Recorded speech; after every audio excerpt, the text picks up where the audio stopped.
ഓം ശാന്തി 18-10-2025 പ്രഭാതമുരളി മധുബൻ. മധുരമായ കുട്ടികളെ, ആത്മാഭിമാനിയായി ഇരിക്കൂ. ഉള്ളിൽ ഉരച്ചുകൊണ്ടിരിക്കണം, ഞാൻ ആത്മാവാണ്. ദേഹി അഭിമാനിയായി മാറൂ. സത്യമായ ചാർട്ട് വയ്ക്കൂ, എങ്കിൽ വിവേകശാലിയായി മാറും. വളരെ പ്രയോജനം ലഭിക്കും. ചോദ്യം: പരിധിയില്ലാത്ത നാടകത്തെക്കുറിച്ച് അറിയാവുന്ന കുട്ടികൾ ഏത് നിയമം നല്ല രീതിയിൽ മനസ്സിലാക്കാൻ സാധിക്കുന്നു? ഉത്തരം: ഇത് അവിനാശി നാടകമാണ്. ഇതിൽ ഓരോ പാർട്ട്ധാരികൾക്കും പാർട്ട് അഭിനയിക്കാനായി അവരവരുടെ സമയത്ത് വരേണ്ടി വരുന്നു. ഞങ്ങൾക്ക് ശാന്തിധാമത്തിൽ തന്നെ ഇരുന്നാൽ മതി എന്നാരെങ്കിലും പറയുകയാണെങ്കിൽ അത് നിയമമല്ല. അവരെ പാർട്ട്ധാരി എന്ന് പറയുകയേയില്ല. പരിധിയില്ലാത്ത അച്ഛനു മാത്രമേ ഇതുപോലുള്ള പരിധിയില്ലാത്ത കാര്യങ്ങൾ കേൾപ്പിച്ചു തരാൻ സാധിക്കൂ. ഓം ശാന്തി. സ്വയം ആത്മാവെന്ന് മനസ്സിലാക്കി ഇരിക്കൂ. ദേഹാഭിമാനം ഉപേക്ഷിച്ച് ഇരിക്കൂ. പരിധിയില്ലാത്ത അച്ഛൻ കുട്ടികൾക്ക് മനസ്സിലാക്കി തരികയാണ്. സാധാരണ വിവേകമില്ലാത്തവർക്കാണ് മനസ്സിലാക്കി കൊടുക്കുക. ബാബ സത്യമാണ് പറയുന്നതെന്ന് നിങ്ങൾ ആത്മാക്കൾക്ക് മനസ്സിലാകുന്നുണ്ടാവും. തീർച്ചയായും നമ്മൾ വിവേകഹീനരായിരുന്നു. ആത്മാവായ ഞാൻ അവിനാശിയാണ്. ശരീരം വിനാശിയുമാണ്. ഞാൻ ആത്മാഭിമാനം ഉപേക്ഷിച്ച് ദേഹാഭിമാനത്തിൽ അകപ്പെട്ടിരിക്കുകയാണ്. അപ്പോൾ തീർച്ചയായും വിവേകഹീനരല്ലേ? ബാബ പറയുന്നു, എല്ലാ കുട്ടികളും ദേഹാഭിമാനത്തിലേക്ക് വന്ന് വിവേകഹീനരാണ്. പിന്നീട് നിങ്ങൾ ബാബയിലൂടെ ദേഹി അഭിമാനിയായി മാറുമ്പോൾ തികച്ചും വിവേകശാലികളാകുന്നു. ചിലർ വിവേകശാലികളായി അതിനുള്ള പുരുഷാർത്ഥവും ചെയ്യുന്നു.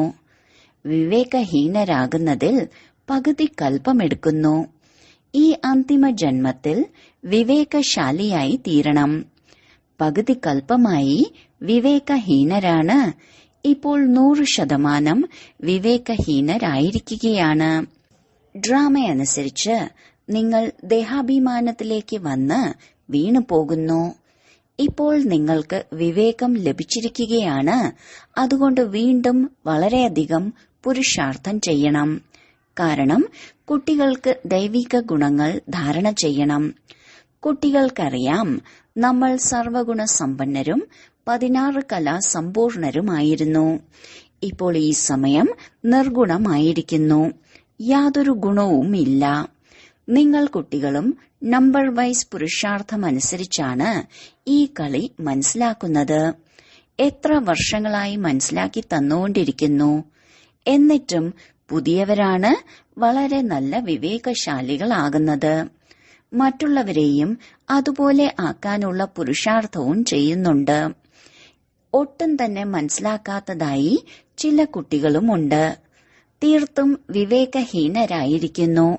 ബാബ വിവേകശാലികളാക്കി മാറ്റാനാണ് വന്നിരിക്കുന്നത്. കുട്ടികൾക്കറിയാം, നമ്മൾ മായ കാരണമാണ് വിവേകഹീനരായത്. നമ്മൾ പൂജ്യരായിരുന്നപ്പോൾ വിവേകശാലിയായിരുന്നു. ഇപ്പോൾ പൂജാരിയായപ്പോൾ തീർത്തും വിവേകഹീനരായി മാറി. ആദി സനാതന ദേവീദേവതാ ധർമ്മം തികച്ചും ഇല്ലാതായി. ലോകത്തിൽ ആർക്കും തന്നെ ഈ ധർമ്മത്തെക്കുറിച്ച് അറിയില്ല. ഈ ലക്ഷ്മി നാരായണന്മാർ എത്ര വിവേകശാലികളായിരുന്നു. രാജ്യം ഭരിച്ചിരുന്നു. ബാബ പറയുന്നു, തതത്വം. നിങ്ങളും ഈ രീതിയിൽ മനസ്സിലാക്കൂ. ഇതെല്ലാം വളരെയധികം മനസ്സിലാക്കേണ്ടതായ കാര്യങ്ങളാണ്. ഇതൊന്നും ബാബയ്ക്കല്ലാതെ മറ്റാർക്കും തന്നെ മനസ്സിലാക്കി തരാനും സാധിക്കില്ല. ഇപ്പോൾ നിങ്ങൾ തിരിച്ചറിയുന്നുണ്ടാവും, ബാബ തന്നെയാണ് ഏറ്റവും ഉയർന്ന ബുദ്ധിമാൻ. ബാബ ജ്ഞാനസാഗരനുമാണ്. സർവരുടെയും സദ്ഗതി ദാതാവാണ്. പതീത പാവനനാണ്. ഇതെല്ലാം ഒരാളുടെ മാത്രം മഹിമയാണ്. ഇത്രയും ഉയർന്ന ബാബ വന്ന് കുട്ടികളെ എന്ന് വിളിച്ച് എത്ര നല്ല രീതിയിലാണ് മനസ്സിലാക്കി തരുന്നത്.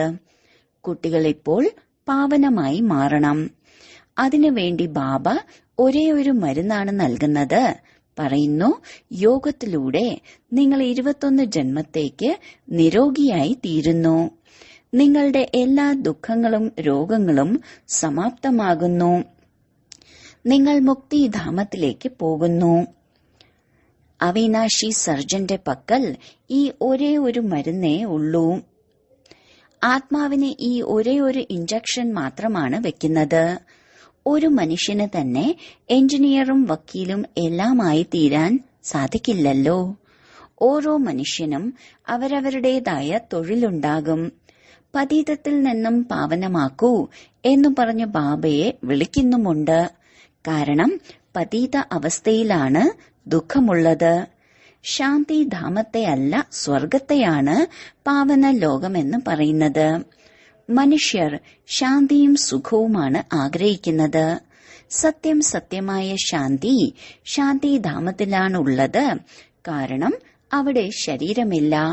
വളരെയധികം പേർക്ക് ശാന്തിയിൽ തന്നെ ഇരിക്കണമെന്ന് ആഗ്രഹമുണ്ട്. പക്ഷെ അങ്ങനെയുള്ള നിയമമില്ല. അവരപ്പോൾ പാർട്ട്ധാരിയായില്ലല്ലോ. കുട്ടികൾക്ക് നാടകത്തെക്കുറിച്ചും മനസ്സിലാക്കി തന്നിട്ടുണ്ട്. എപ്പോഴാണോ അഭിനേതാക്കൾക്ക് പാർട്ട് അഭിനയിക്കേണ്ടത്, അപ്പോൾ വേദിയിൽ ചെന്ന് പാർട്ട് അഭിനയിക്കുന്നു. പരിധിയില്ലാത്ത അച്ഛന് മാത്രമേ ഇങ്ങനെയുള്ള പരിധിയില്ലാത്ത കാര്യങ്ങൾ മനസ്സിലാക്കി തരാൻ സാധിക്കൂ. ബാബയെ തന്നെയാണ് ജ്ഞാനസാഗരനെന്നും പറയുന്നത്. സർവരുടെയും സദ്ഗതി ദാതാവും പതീത പാവനനുമാണ്. തത്വത്തിന്, അതായത് ബ്രഹ്മതത്വത്തിന് ഒരിക്കലും സർവരെയും പാവനമാക്കാൻ സാധിക്കില്ല. ജലവും ഒരു തത്വമല്ലേ? അതിനെങ്ങനെ സദ്ഗതി ചെയ്യാൻ സാധിക്കും? ആത്മാവ് തന്നെയാണ് പാർട്ട് അഭിനയിക്കുന്നത്. ഹഠയോഗത്തിന്റെ പാർട്ടും ആത്മാവ് തന്നെയാണ് അഭിനയിക്കുന്നത്.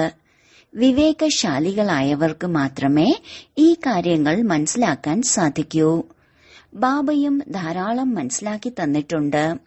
എങ്ങനെ പൂജ്യനിൽ നിന്നും പൂജാരിയായി മാറുന്നുവെന്ന് മനുഷ്യർ മനസ്സിലാക്കുന്ന വിധത്തിൽ ഏതെങ്കിലും യുക്തികൾ രചിക്കൂ.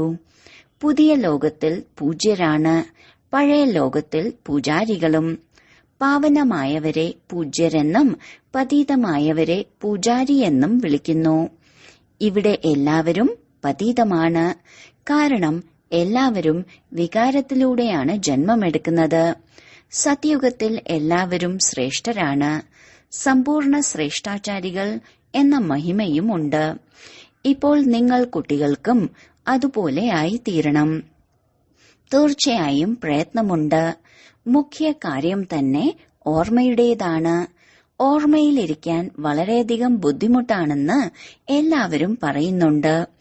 ഞങ്ങൾ എത്രത്തോളം ആഗ്രഹിക്കുന്നുവോ അത്രയും ഓർമ്മയിലിരിക്കുവാൻ സാധിക്കുന്നില്ല. സത്യതയോടെ ചാർട്ട് എഴുതുകയാണെങ്കിൽ വളരെയധികം പ്രയോജനമാണ്. ബാബ കുട്ടികൾക്ക് മന്മനാഭവ എന്ന ജ്ഞാനമാണ് നൽകുന്നത്. നിങ്ങളിത് അർത്ഥസഹിതമാണ് പറയുന്നത്. നിങ്ങൾക്ക് ബാബ ഓരോ കാര്യങ്ങളും യഥാർത്ഥ രീതിയിൽ അർത്ഥസഹിതമാണ് മനസ്സിലാക്കി തരുന്നത്.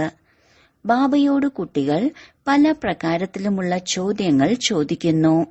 പക്ഷെ കുട്ടികളുടെ മനപ്രീതിക്കായി ബാബ എന്തെങ്കിലും പറയുന്നു. പക്ഷെ ബാബ പറയുന്നു, എന്റെ ജോലി തന്നെ പതിതരെ പാവനമാക്കുക എന്നതാണ്. എന്നെ നിങ്ങൾ വിളിച്ചതും അതിനു വേണ്ടിയാണല്ലോ. നിങ്ങൾക്കറിയാം, നമ്മൾ ആത്മാക്കൾ ശരീരസഹിതം പാവനമായിരുന്നു. ഇപ്പോൾ അതേ ആത്മാവ് തന്നെ ശരീരസഹിതം പതീതമായിരിക്കുന്നു. 84 ജന്മങ്ങളുടെ കണക്കല്ലേ? നിങ്ങൾക്കറിയാം, ഇപ്പോൾ ഈ ലോകം മുൾക്കാടായി മാറി. ഈ ലക്ഷ്മി നാരായണന്മാർ പുഷ്പങ്ങളല്ലേ? അവരുടെ മുന്നിൽ ചെന്ന് മുള്ളുകളായവർ പറയുന്നു, അങ്ങ് സർവഗുണ സമ്പന്നമാണ്, ഞാൻ പാപിയാണ്, നീചനാണ്. ഏറ്റവും വലിയ മുള്ള് കാമവികാരത്തിന്റേതാണ്. ബാബ പറയുന്നു, ഇതിന്മേൽ വിജയിച്ച് ജഗത് ജീത്തായി മാറൂ. ഭഗവാന് ഏതെങ്കിലും രൂപത്തിൽ വരിക തന്നെ വേണമെന്ന് മനുഷ്യർ മനസ്സിലാക്കുന്നു. ഭാഗീരഥത്തിൽ പ്രവേശിച്ച് വരണം. പഴയ ലോകത്തെ പുതിയതാക്കാനാണ് ഭഗവാന് വരേണ്ടി വരുന്നത്. പുതിയ ലോകത്തെ സതോ പ്രധാനമെന്നും പഴയ ലോകത്തെ തമോ പ്രധാനമെന്നുമാണ് പറയുന്നത്. ഇപ്പോൾ പഴയ ലോകമാണെങ്കിൽ തീർച്ചയായും ഭഗവാന് വരേണ്ടതായുണ്ട്. ബാബയെ തന്നെയാണ് രചയിതാവെന്ന് പറയുന്നത്. എത്ര സഹജമായാണ് നിങ്ങൾ കുട്ടികൾക്ക് മനസ്സിലാക്കി തരുന്നത്. അപ്പോൾ നിങ്ങൾക്കെത്ര സന്തോഷമുണ്ടായിരിക്കണം. ബാക്കി ആർക്കെല്ലാമാണോ തന്റെ കർമ്മഭോഗത്തിന്റെ, അതായത് അസുഖങ്ങൾ കണക്കുകളായിട്ടുള്ളത്, അത് തീർച്ചയായും അനുഭവിച്ചേ മതിയാകൂ. ഈ കാര്യത്തിൽ ബാബയുടെ ആശീർവാദങ്ങൾ ഒന്നുമുണ്ടാകില്ല. നമ്മൾ വിളിക്കുന്നത് തന്നെ ബാബ വന്ന് സമ്പത്ത് നൽകൂ എന്നാണ്. ബാബയിൽ നിന്നും എന്ത് സമ്പത്താണ് നേടാൻ ആഗ്രഹിക്കുന്നത്? മുക്തി ജീവൻ മുക്തിയുടെ. മുക്തി ജീവൻ മുക്തി ദാതാവ് ഒരേ ഒരു ജ്ഞാനസാഗരനായ ബാബയാണ്. അതുകൊണ്ടാണ് അവരെ ജ്ഞാനദാതാവ് എന്ന് പറയുന്നത്. ഭഗവാൻ വന്ന് ജ്ഞാനം നൽകിയിരുന്നു. പക്ഷെ എപ്പോൾ നൽകി, എങ്ങനെ നൽകി എന്നൊന്നും അറിയില്ല. ഈ കാര്യത്തിൽ തന്നെയാണ് മുഴുവൻ സംശയവും ഉള്ളത്. ആർക്ക് ജ്ഞാനം നൽകി എന്നുള്ളതും അറിയില്ല. ഇപ്പോൾ ഈ ബ്രഹ്മാവിന് അറിയാം നമ്മൾ തന്നെയായിരുന്നു നാരായണൻ, പിന്നീട് 84 ജന്മം എടുത്തതാണ്. ബ്രഹ്മാവാണ് നമ്പർ 1. ബ്രഹ്മബാബ പറയാറുണ്ട്, എന്റെ കണ്ണുകൾ തുറന്നുപോയി. ഞങ്ങളുടെ കണ്ണുകൾ തുറന്നു എന്ന് നിങ്ങളും പറയണം. മൂന്നാമത്തെ നേത്രം തുറക്കുമല്ലോ. നിങ്ങൾ പറയണം, നമുക്ക് ബാബയുടെയും സൃഷ്ടിചക്രത്തിന്റെയും മുഴുവൻ ജ്ഞാനവും ലഭിച്ചു കഴിഞ്ഞു. ഞാൻ എന്താണ്, എങ്ങനെയാണ് എന്നുള്ളത് മനസ്സിലായി. എന്റെ കണ്ണുകൾ തുറക്കപ്പെട്ടു. എത്ര അത്ഭുതമാണ്. ഞാൻ ആത്മാവ് എന്നതാണ് പ്രധാനം. എന്നിട്ടും നമ്മൾ സ്വയത്തെ ദേഹമാണെന്ന് മനസ്സിലാക്കി ജീവിച്ചു. ഞാൻ ഒരു ശരീരം ഉപേക്ഷിച്ച് മറ്റൊന്നെടുത്തു എന്ന് പറയുന്നത് ആത്മാവാണ്. എന്നിട്ടും നമ്മൾ ആത്മാവാണെന്നത് മറന്ന് ദേഹാഭിമാനിയായി തീർന്നു. അതുകൊണ്ടാണ് നിങ്ങൾക്ക് ആദ്യം തന്നെ ഈ ഒരു തിരിച്ചറിവ് നൽകുന്നത്. സ്വയത്തെ ആത്മാവെന്ന് മനസ്സിലാക്കൂ. ഉള്ളിൽ ഇത് ഉരച്ചുകൊണ്ടിരിക്കൂ. ഞാൻ ആത്മാവാണ്, ആത്മാവാണ്, ആത്മാവാണെന്ന് മനസ്സിലാക്കാത്തതുകൊണ്ടാണ് ബാബയെ മറക്കുന്നത്. ഞങ്ങൾ ഇടയ്ക്കിടെ ദേഹാഭിമാനത്തിലേക്കാണ് വരുന്നതെന്ന് അനുഭവമാകുന്നുണ്ടല്ലോ. പ്രയത്നിക്കേണ്ടതായി ഉണ്ട്. ഇവിടെ ഇരിക്കുമ്പോഴും ആത്മാഭിമാനി ആയിരിക്കണം. ബാബ പറയുന്നു, ഞാൻ നിങ്ങൾ കുട്ടികൾക്ക് രാജ്യപദവി നൽകാനാണ് വന്നിരിക്കുന്നത്. പകുതി കൽപ്പം നിങ്ങൾ എന്നെ ഓർമ്മിച്ചു വന്നു. ഏതെങ്കിലും കാര്യം മുന്നിലേക്ക് വരികയാണെങ്കിൽ അല്ലയോ രാമ എന്ന് വിളിക്കുന്നു. പക്ഷെ ഈശ്വരൻ അഥവാ രാമൻ ആരാണെന്നുള്ളത് ആർക്കും തന്നെ അറിയില്ല. നിങ്ങൾ തെളിയിച്ച് പറഞ്ഞു കൊടുക്കണം. ബാബ പതീത പാവനനും സർവരുടെയും സദ്ഗതി ദാതാവും ജ്ഞാനസാഗരനുമായ ത്രിമൂർത്തി ശിവ പരമാത്മാവാണ്. ബ്രഹ്മ, വിഷ്ണു, ശങ്കരൻ 3 പേരുടെയും ജന്മം ഒരുമിച്ചാണ്. കേവലം ശിവജയന്തി എന്ന് പറയരുത്. ത്രിമൂർത്തി ശിവജയന്തിയാണ്. എപ്പോഴാണോ ശിവന്റെ ജയന്തി ഉണ്ടാകുന്നത് അപ്പോൾ തന്നെയാണ് ബ്രഹ്മാവിന്റെയും ജയന്തി ഉണ്ടാവുക. ശിവന്റെ ജയന്തി ആഘോഷിക്കുന്നുണ്ട്. പക്ഷെ ബ്രഹ്മാവ് വന്ന് എന്ത് ചെയ്തു? ലൗകിക പിതാവ്, പാരലൗകിക പിതാവ്, പിന്നെ ബ്രഹ്മാവ് അലൗകിക പിതാവാണ്. ഇവർ പ്രജാപിത ബ്രഹ്മാവാണ്. ബാബ പറയുന്നു, പുതിയ ലോകത്തിനായി പുതിയ ജ്ഞാനം നിങ്ങൾക്കിപ്പോഴാണ് ലഭിക്കുന്നത്. പിന്നീട് ആ ജ്ഞാനം ഇല്ലാതാകുന്നു. ആർക്കാണോ രചയിതാവായ ബാബയുടെയും രചനയുടെയും ജ്ഞാനമില്ലാത്തത് അവർ അജ്ഞാനികളാണ്. അജ്ഞാന നിദ്രയിൽ ഉറങ്ങിക്കിടക്കുകയാണ്. ജ്ഞാനത്തെ പകലെന്നും ഭക്തിയെ രാത്രിയെന്നും പറയുന്നു. ശിവരാത്രിയുടെ അർത്ഥം പോലും മനസ്സിലാക്കുന്നില്ല.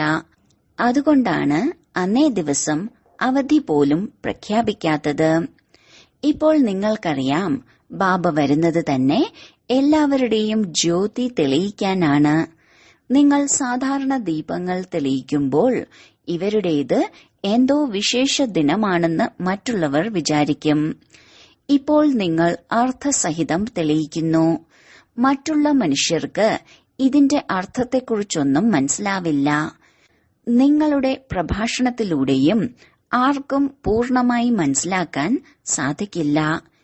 ഇപ്പോൾ മുഴുവൻ വിശ്വത്തിലും രാവണ രാജ്യമാണ്. മനുഷ്യരും എത്ര ദുഃഖികളാണ്. തന്ത്രമന്ത്ര വിദ്യകൾ ചെയ്യുന്നവരും വളരെ ബുദ്ധിമുട്ടിക്കുന്നുണ്ട്. പത്രങ്ങളിലും ദുരാത്മാക്കളെക്കുറിച്ച് പറയാറുണ്ട്. അത് വളരെയധികം ദുഃഖം നൽകാറുണ്ട്.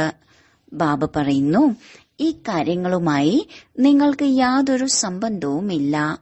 ബാബ നേരായ കാര്യമാണ് പറയുന്നത്. കുട്ടികളെ, എന്നെ ഓർമ്മിക്കൂ, എന്നാൽ പാവനമായി മാറും. നിങ്ങളുടെ എല്ലാ ദുഃഖവും ഇല്ലാതാകും. ശരി, വളരെ കാലത്തെ വേർപാടിന് ശേഷം തിരികെ കിട്ടിയ മധുരമധുരമായ കുട്ടികൾക്ക് മാതാവും പിതാവുമായ ബാബ്ദാദയുടെ സ്നേഹസ്മരണയും പുലർക്കാല വന്ദനവും. ആത്മീയ അച്ഛന്റെ ആത്മീയ കുട്ടികൾക്ക് നമസ്കാരം. ധാരണയ്ക്കുള്ള മുഖ്യസാരം: 1. യഥാർത്ഥ രീതിയിൽ ബാബയെ ഓർമ്മിക്കാനും ആത്മാഭിമാനിയാകാനുമുള്ള അഭ്യാസം ചെയ്യണം.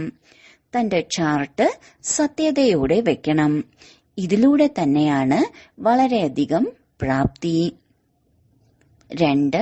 ഏറ്റവും അധികം ദുഃഖം നൽകുന്ന മുള്ളാണ് കാമവികാരം.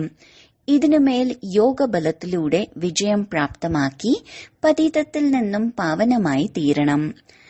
ബാക്കി മറ്റേതൊരു കാര്യവുമായും ഒരു സംബന്ധവും താങ്കൾക്കില്ല.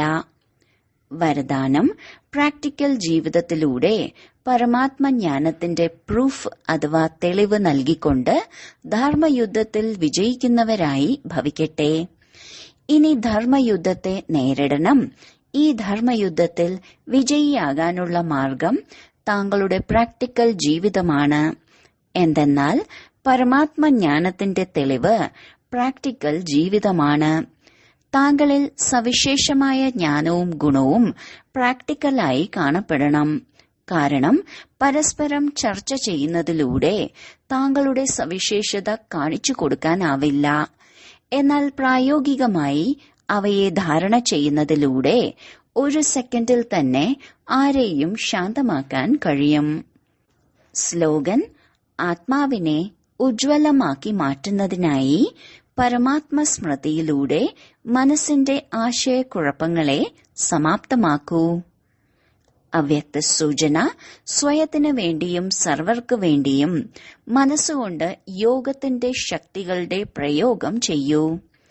പ്രാക്ടീസുകളുടെ പരീക്ഷണശാലയിൽ ഇരുന്നുകൊണ്ട് യോഗത്തിന്റെ പ്രയോഗം ചെയ്യുകയാണെങ്കിൽ ബാബയുടെ സഹായവും മായയുടെ അനേകം വിഘ്നങ്ങളിൽ നിന്നുള്ള സുരക്ഷയും അനുഭവിക്കാം. ഇപ്പോൾ ജ്ഞാനസാഗരത്തിന്റെയും ഗുണസാഗരത്തിന്റെയും ശക്തിസാഗരത്തിന്റെയും മുകളിലത്തെ അലകളിൽ നിന്നും കൊണ്ട് അല്പകാലത്തെ ഉന്മേഷമാണ് അനുഭവിക്കുന്നത്. എന്നാൽ ഇനി സാഗരത്തിന്റെ ആഴങ്ങളിലേക്ക് പോവുകയാണെങ്കിൽ അനേക പ്രകാരത്തിലുള്ള വിചിത്രമായ അനുഭവങ്ങളുടെ രത്നങ്ങൾ പ്രാപ്തമാക്കാൻ കഴിയും.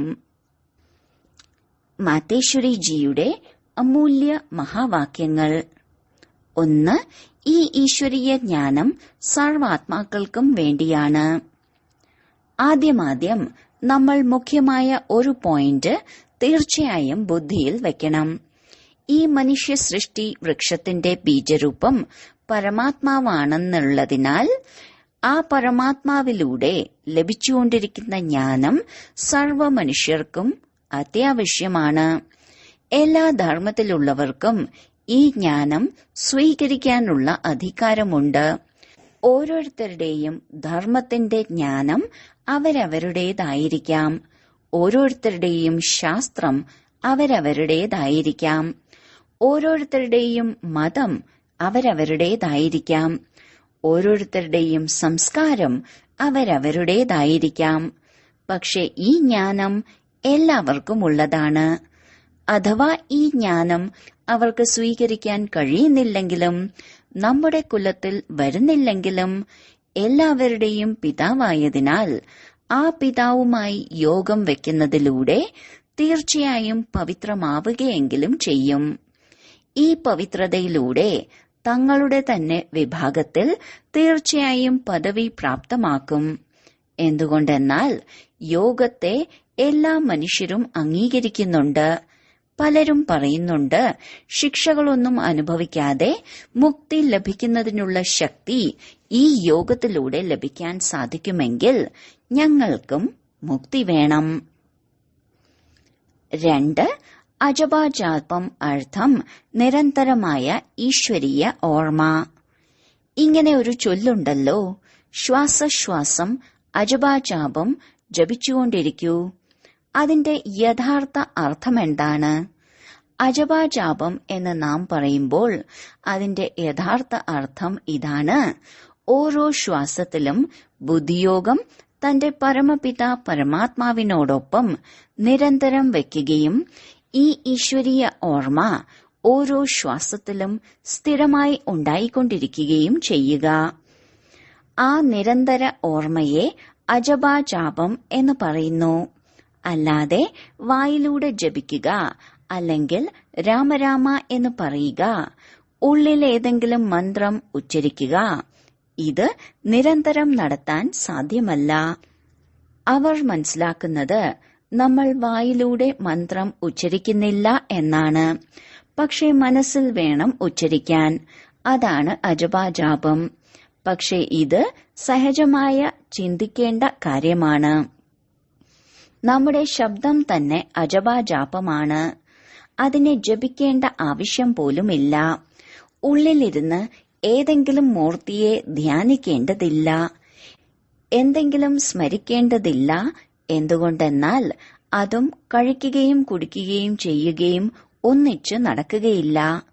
പക്ഷേ നാം ചെയ്യുന്ന ഈശ്വരീയ ഓർമ്മ നിരന്തരമായി നടത്താൻ സാധിക്കും.